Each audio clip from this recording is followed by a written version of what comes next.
In this video, I'll be showing you how to fix installed apps not showing on your home screen. It's a very simple method, so if you find this video helpful, be sure to drop a like and subscribe. But anyways, getting into it, let's say you downloaded something recently, but you can't find it on your home screen. You might think that the installation messed up or anything like that. That's not actually the case, because sometimes when you download an app on Android, it doesn't always go to the home screen by default. So what you want to go ahead and do is swipe upwards in the middle of your screen. It's going to show every single application that is downloaded on your phone. And if you still can't find the application, you can search for it on the bottom.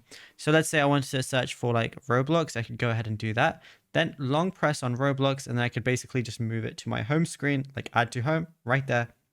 And then as you can see, it's now on my home screen, and it's as simple as that. I'm going to remove this one though, just because I already have another Roblox right there anyway. But yeah, you can do this with literally any app you want. So always just swipe up, go to your actual app selector, because your app that you just downloaded might be over there. Now, if you found this video helpful, be sure to drop a like and subscribe.